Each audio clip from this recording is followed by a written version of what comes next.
hopes and dreams.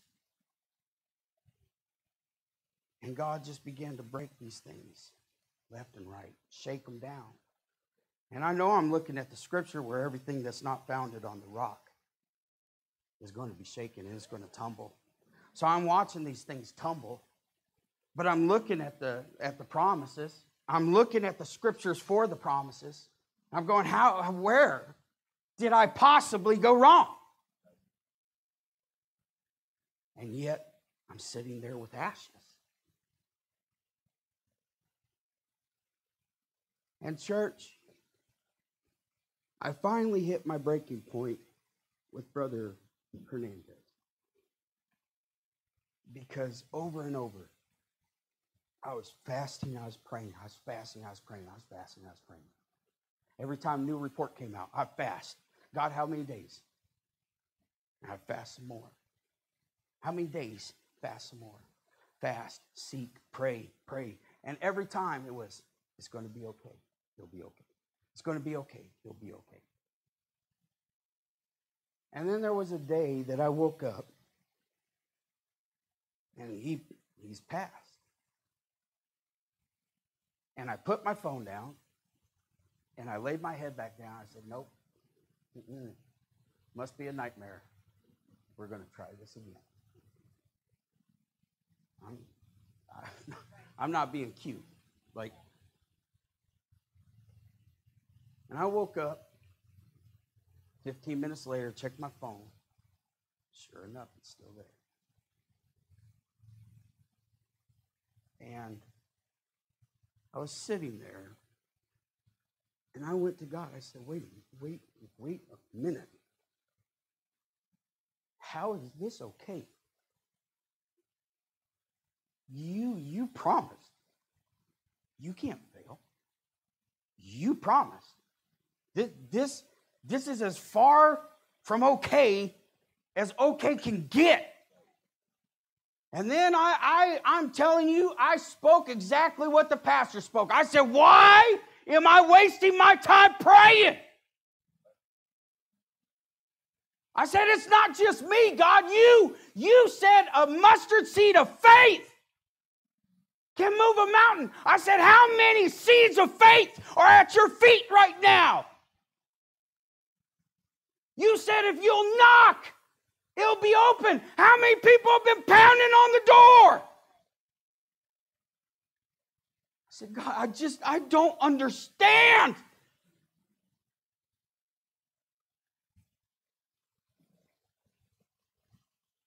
And in my heart, it smote me the moment it came out. Because in my heart, having met Sister Hernandez and Charity, they just strike me as the type of people that would have hit the floor and lift up a wail and said, blessed be the name of the Lord.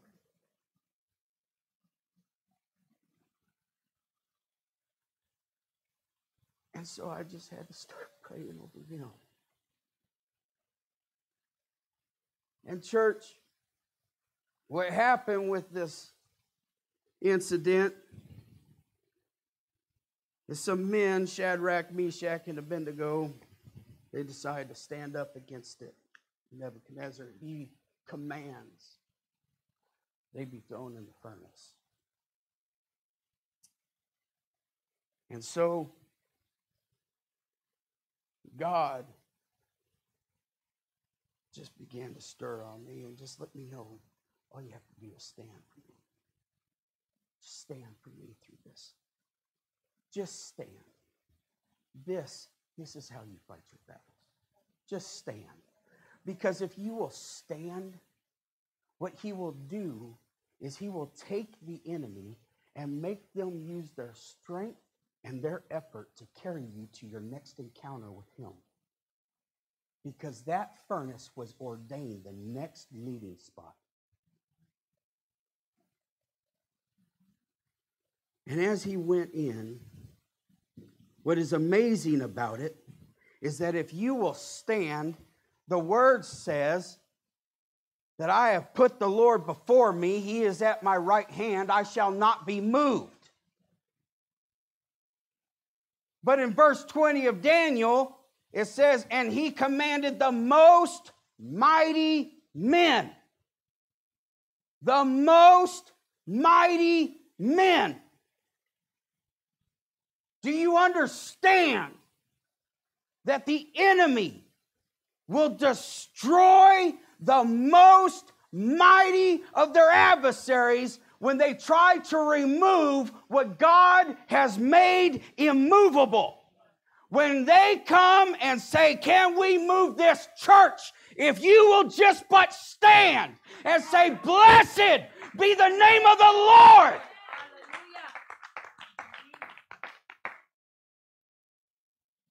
That's less we have to deal with.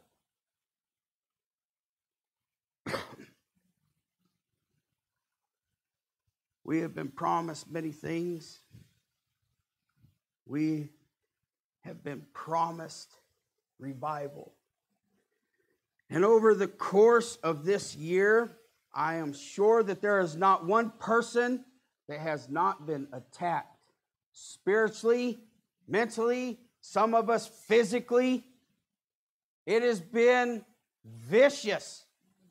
Vicious, to say the least. Not complaining, just stating. But we have a God that does not forsake, does not abandon, is not blind, and his hand has never been removed. The fact that each and every one of us are still here testifies to his faithfulness.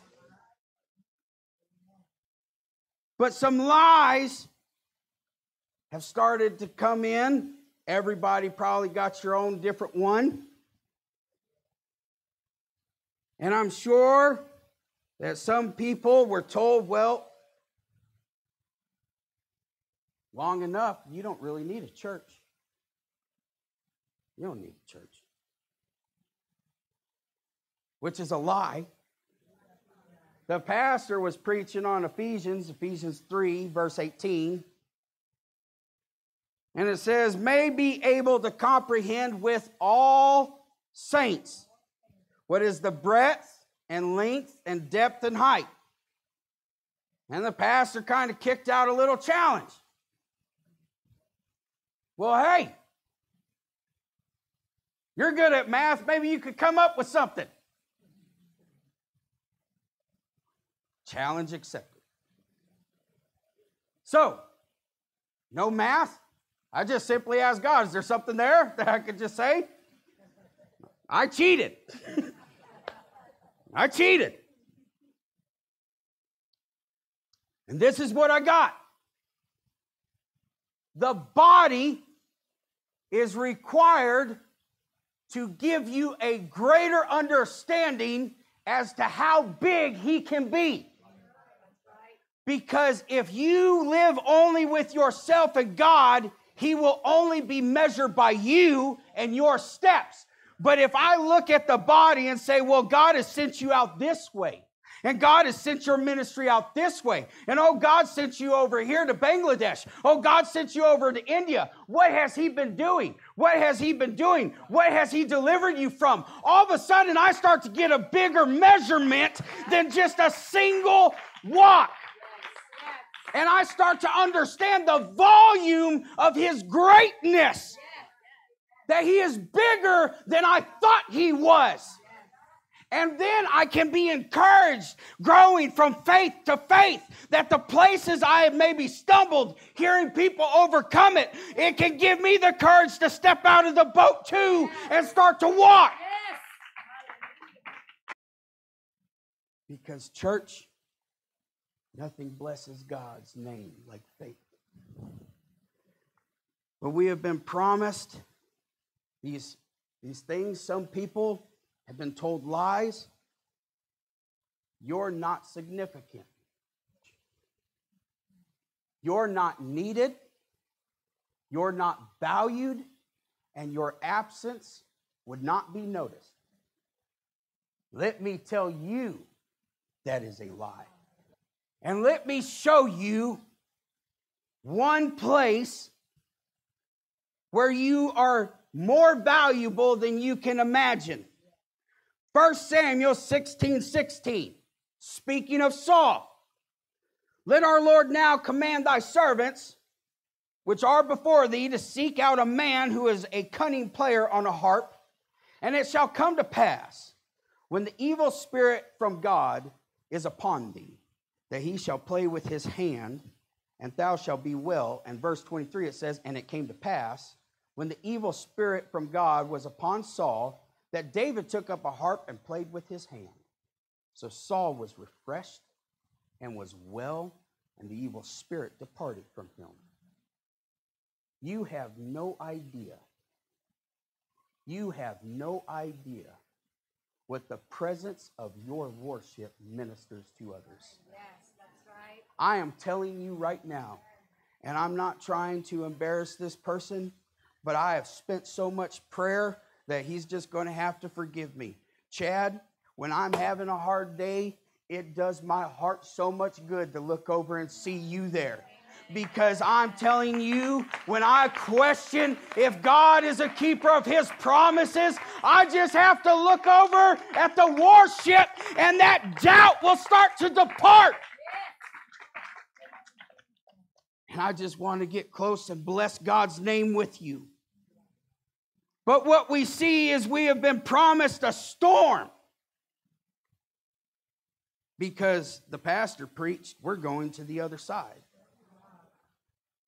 I listened, I heard, and in between those sides, one shore to the other, there's a storm. And it says he saw them toiling and rowing, for the wind was contrary unto them. About the fourth watch of the night he cometh unto them, walking upon the sea, and would have passed them by. Now, he's watching, and he doesn't begin to get to them until they have reached the limit of their effort that can be gained in this storm. You're now at a place, I believe they're just at a place, you have gone as far as you can row, and now you are just fighting to keep the ground you have made. But Peter, in Matthew, says, Peter answered him when he saw this and said, Lord, if it be thou, bid me to come onto the water. And he said, come. Peter was come down out of the ship, and he walked on water to go to Jesus. And we were taught, God is going to take you out of the stage where you are going to fight through the storms, and instead you are going to walk with authority. And that, I am done rowing, it is time to walk through the storm. Because when we took that Brother Hernandez broadside hit, it felt like the oars snapped. It honestly felt like the oars just snapped in my hands. And now what? Now what? But see, there's something that God showed me about this storm. In Mark 4, verse 37, it says, and there rose a great storm of wind, and the waves beat into the ship so that it was full. Now, it never, ever claims it was sinking. It simply declares it was full, not sinking. However, in Luke 5, verse 4 through 7, it says, Simon, launch out into the deep and let out your nets for draught. And Simon answered, saying unto him, Master, we have toiled all the night and have taken nothing. Nevertheless, at thy word I will let down thy net. And when they had done this, they enclosed a great multitude of fishes, and their net brake, and they beckoned unto their partners, which were in the other ships, that they should come and help. And they came and filled both the ships, so that they began to sink. And this is what was beginning to be stirred on me, is when God has ordered you into the storm never has the power to sink you. But what God desires to bring in can. Because every ship, from the pastor's fishing boat all the way up to the biggest battleship, they all are built by the same dimensional ratio of the ark. That is the perfect ship-vessel ratio. It has never been able to be disproven. It has stood the test of time. If you are to have a vessel float, it must be built by this ratio. And we have built churches that can endure storms, and we have built churches that can sustain what man is able to bring in. But what God is about ready to bring can start to swamp the boat. And we, being here, can better understand that than most states. Because when the Reds come and we start dip and we're pulling them in, well, there comes a point I can't keep up with the processing. Cannot keep up. And then we're going, wait, stop. Stop. Stop. Everybody, get your nets out of the water. Stop. But I'm telling you right now, the Lord's not going to stop. Wave after wave after wave is coming in. Because his name will be blessed. His name will be glorified in the earth. His name will be known to be mighty. His glory is coming. And people will know that he is the one true God of the world. And we will be here to lift up and say, blessed be the name of the Lord. Because church, when this harvest hits, it is going to be so mighty that it can swamp boats. But we have to understand that the storms, God always has provision in our storms. The year's not over. I'm not putting dread or fear. I'm just saying, year's not over. I don't know what God's got up his sleeve. I wish I could tell you, but I don't. I don't know. But I do know in Daniel 6:22, when he was sent into the lion's den, he answered, fear not, I'm still alive, because God has sent an angel to shut the mouth of the lion. Why would he shut the mouth of the lion? Well, in chapter 10, verse 12, he says, fear not, Daniel, this is the angel. For from the first day that thou didst set thine heart to understand and chasten thyself before thy God, thy words were heard, and I am come for thy words. God will not let a lion fill his mouth with the flesh of a saint whose prayer is still in that saint's mouth. You're not being eaten. Brother Hernandez, they said, they have never seen somebody pass away so peaceably. I know God came and took him. I have no idea why. But all I know is blessed be the name of the Lord. That's all I know is blessed be the name of the Lord. I have no idea why we have gone through some of the things we have gone through. But all I know is blessed be the name of the Lord. Because that mouth of that lion thought it was going to eat, and it has not. So blessed be the name of the Lord. As long as I got breath, I'm going to lift my hands and say, blessed be the name of the Lord. But there's something that happened to me in this storm that I didn't anticipate. In Joshua 7, verse 21, speaking of Achan, he says, then I coveted them. He took and he coveted, and I took them, and behold, they are hid in the earth in the midst of my tent, and the silver under it. And church, I don't know about you, but once the devil thought he could get me alone, somebody rung that boxing bell, and it was fight time. And it was time to defend the house. Stand your ground.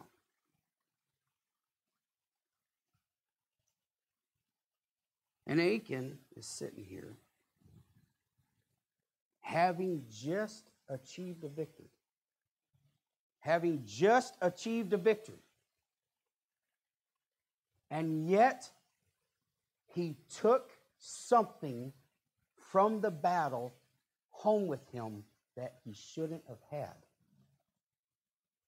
And there are times that I have had in a battle, I will take things back that I never intended to have. For me, it is easy to take offense if the battle is vicious. It's easy to take pride if the battle is easy. And one more that I can find that I have had in battles is it is easy to take disappointment. When I look around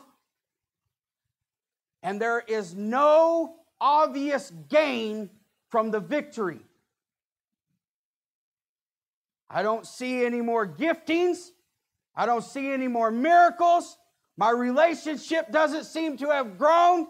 I'm not deeper. I haven't had any conversations with angels. And I don't even see a Rahab sitting next to us. It is easy to become discouraged. Now, maybe not for you. I'm just talking about me. But what did he do?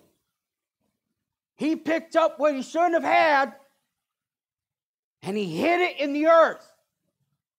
And God says, out of the dust, made you out of the earth. So when someone comes, how are you doing? Good. I just pushed a little bit of that earth on it. Good. Hide it. Good. Go home knowing, praying, sincerely. How do I get this out? Lord, I don't want this. And yet, longer it stays. How you doing? Good. But then it starts to increase.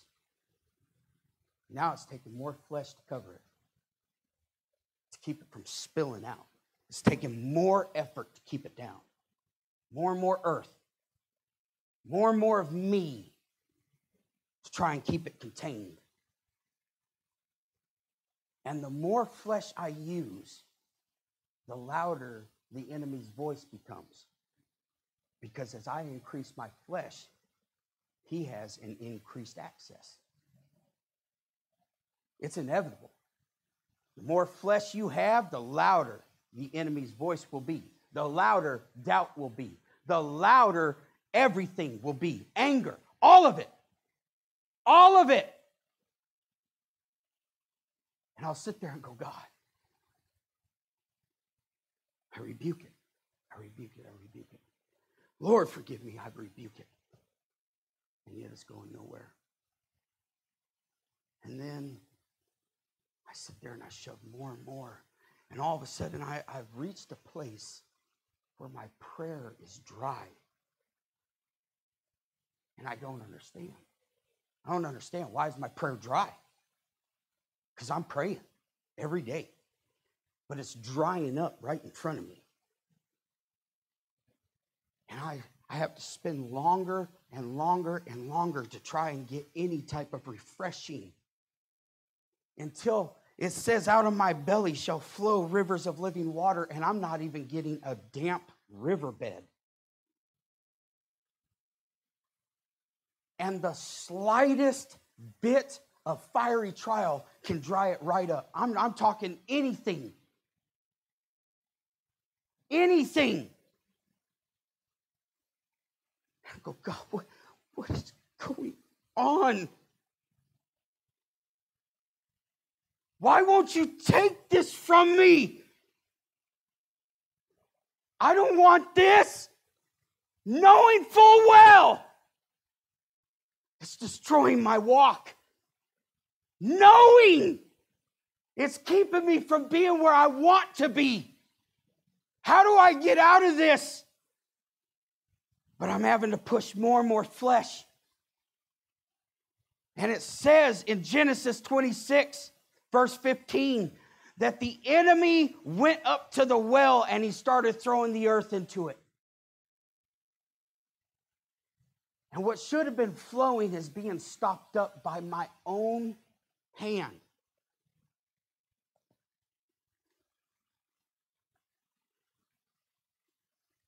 And then God began to work on me. And he told me, some things you have put so deep in you that it is impossible for you to lay them at my feet. Some things are so deep in you, Mitchell, that the only way to get rid of them is to bring them to the cross and let me nail you up. Some things have become so rooted that what I want you to do is I want you to go to every single person. I want you to go to everybody that the devil is using against you. And I want you to say, will you please pray for me?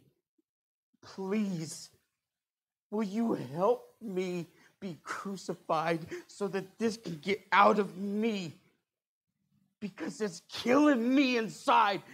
It's killing me. I don't want to be a Pharisee where everything looks fine, but I'm so poisoned that the life and the joy is drying up.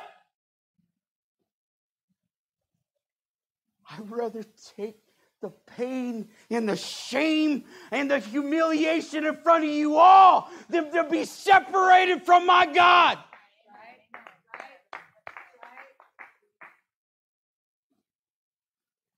And it ain't their fault. I know it's the enemy. I know it's the devil. But there are things that just have found roots from my childhood and have connected into systems that ain't the person's fault. And that's why you need a body. Because Brother Dobbs said, he said, you cannot crucify yourself. You need a body.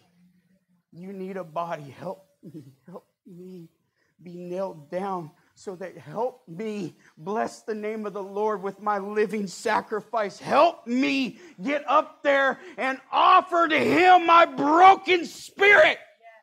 Help me get close to Jesus.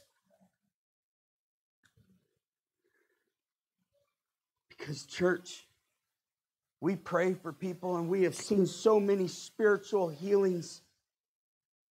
We have seen so many people have physical healings. I have been healed. Most of us have been healed. We have seen miracle after miracle. I have seen broken bones snap straight.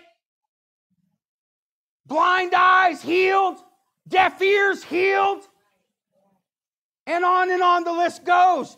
But it says in James 5:16, confess your faults to one another. If you have aught against, come. Because you're the person I need prayer from the most. You're the person I need to lay hands on me. Because you're what's being used against me, and it's not even your fault. It's in me. But let God use you to deliver me. Let me fall on my face and come up and say, blessed be the name of the Lord, no matter what I'm going through, no matter what my day may bring, no matter the trouble, no matter the heartache. Because we had that edification. And I don't know if you went back and reread it, but there is a hefty price tag on that anointing. There is a hefty price tag on what God is offering. But God began to let me know that as we worship, because we're here to worship, to get through this season, we have been told, worship, worship, worship. And when you worship, all of a sudden, you just feel God's presence. But in his presence, it says that when the dew came down, every night he would send the dew from his presence. He would send the dew. And then when it came up, there was the manna. And the Lord began to just stir on me. And he said, the world tells you, oh, if you want the world's provision, you better stretch yourself. And if you can't reach it, you better find somebody to step on to get there. Because the higher you go, the more cutthroat this world becomes. Go up to the highest level of anything and watch how cutthroat it is. I know that we have some oil workers. I'm pretty sure that the CEOs of those oil companies, they might smile at each other. But I could only imagine. And I'm not calling them out. I'm not disrespecting. I'm just saying business. It's the world. It's the world. Professional athletes, it's the world. But when that manna fell down, God said, it's not about how high you can reach. To get my provision, you have to lower yourself. And that's why it says those who are spiritual help those that are not. Because I need your help. I need your help to access the bread that I am struggling to get at. If you see me struggling and you are more humble than me, then help me, because I need to eat. I need you to come over and help me. Because if I see it in you, I'm going to try and help you.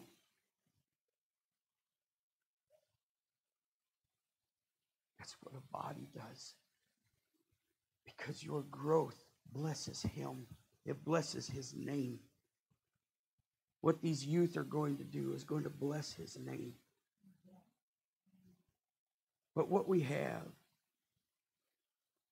is we have that as we have gone through, I don't know about you guys, but tears. Tears have met me this year. I know that the pastor said he was having anger.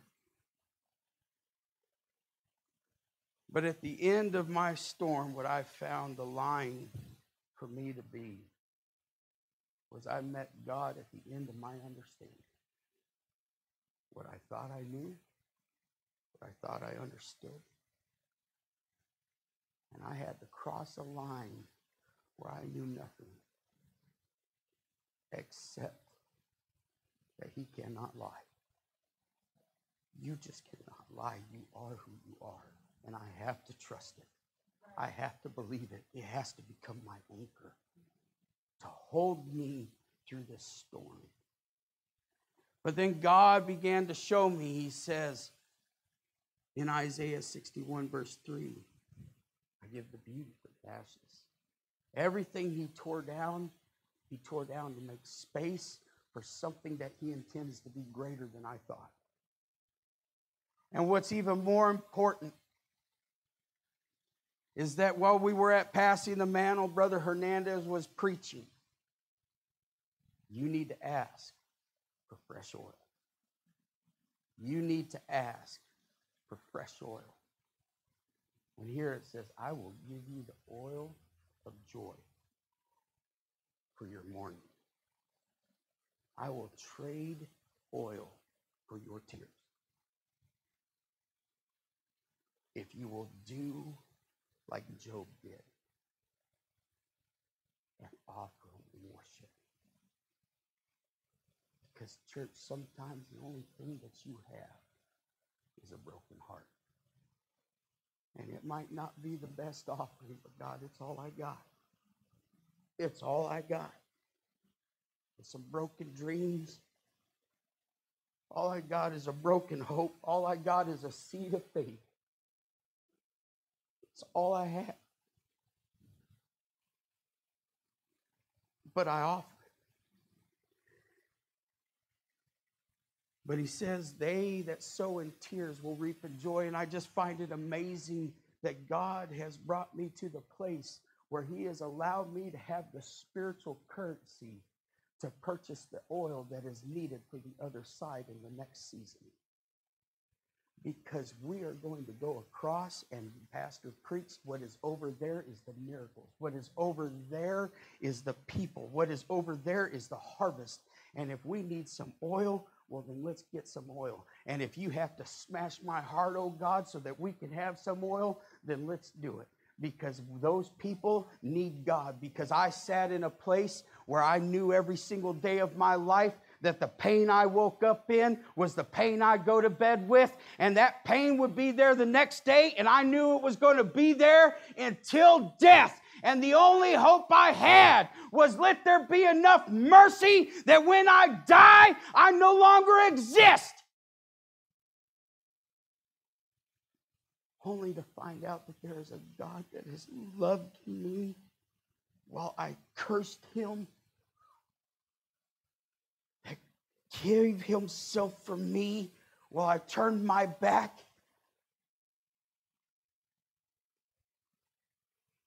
And is now showing me how much he loves others. Because, church,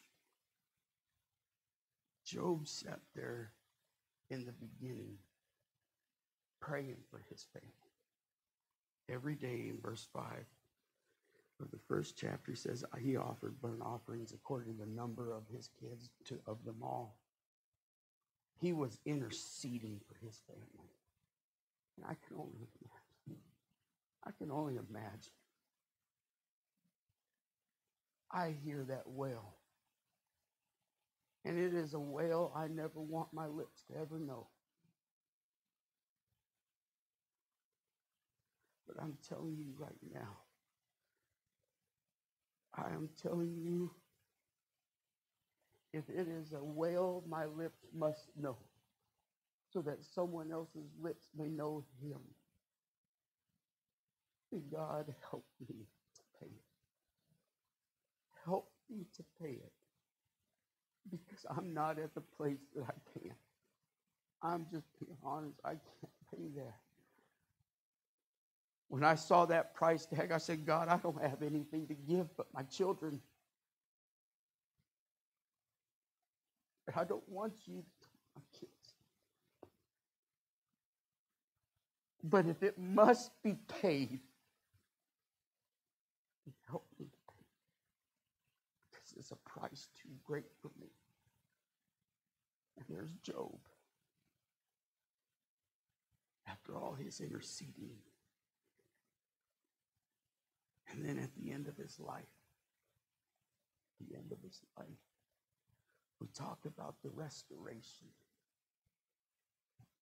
His stuff. He got a double portion. But what I find most interesting is at the beginning of Job was interceding for his house.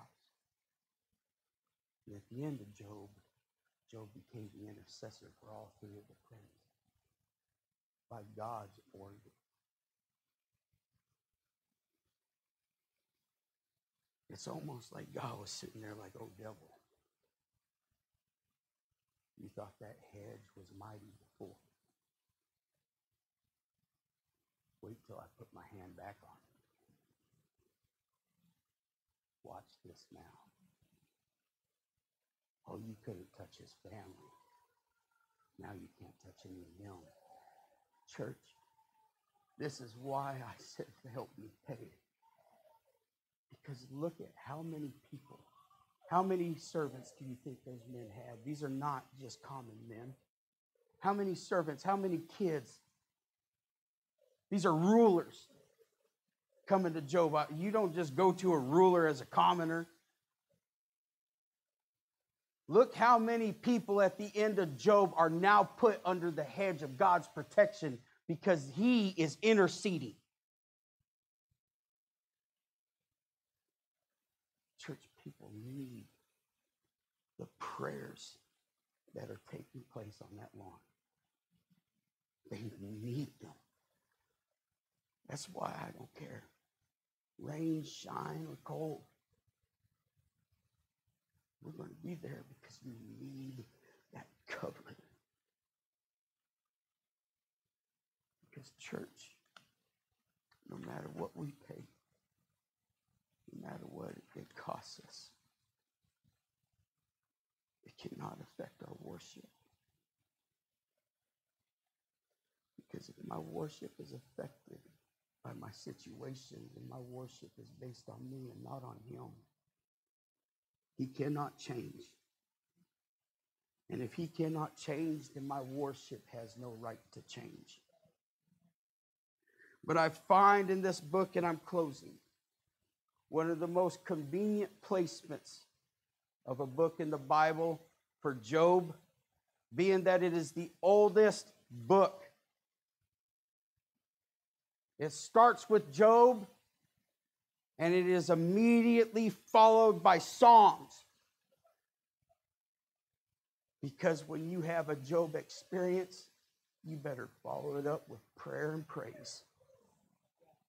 And if you follow it up with prayer and praise, it's going to lead you right into Proverbs, because it's going to bring you understanding and knowledge. And it's going to bring you unto the fear of the Lord. And church, I've had a year of this disappointment and heartache.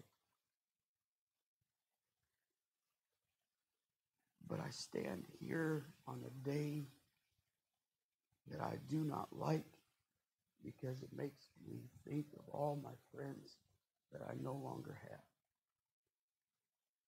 And all I can say on one of the hardest days of the year for me, in one of the most challenging years I have been in this church,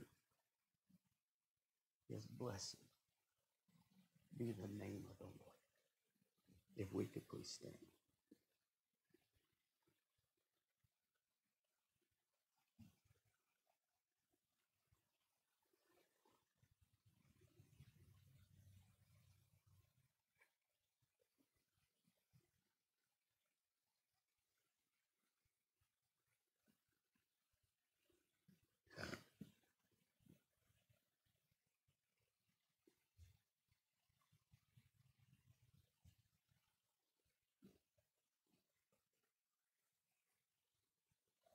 Brother Hernandez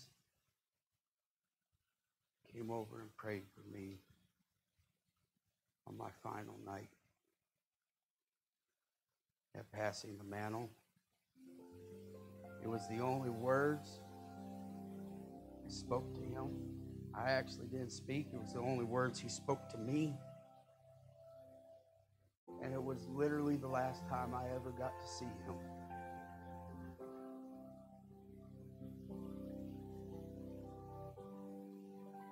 And he came over and he said, God told me to come talk to you right now. You have my attention. And he said, do you remember how you were introduced into this kingdom?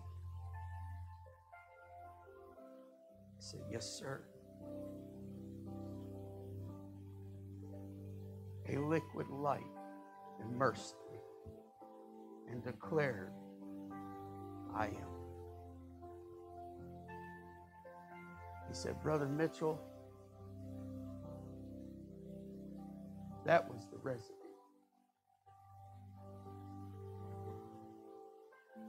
And it is coming. It is coming here.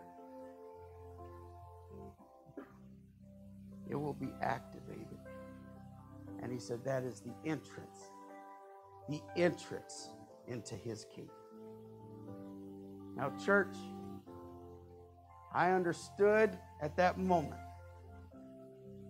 that what I had experienced as I was wrapped in a light that cannot even be described, that I was simply in the mudroom of his castle. And let me tell you how awesome it was. But Brother Hernandez gave us a key. I want you to worship, and when you get to that door, you repent. And it will unlock that door. And church, we're going in. And when we get there, there's going to be a cry from my spirit for all that we have suffered and all that we have paid, of blessed be the name of the Lord. And if that is in your heart, then I open these altars.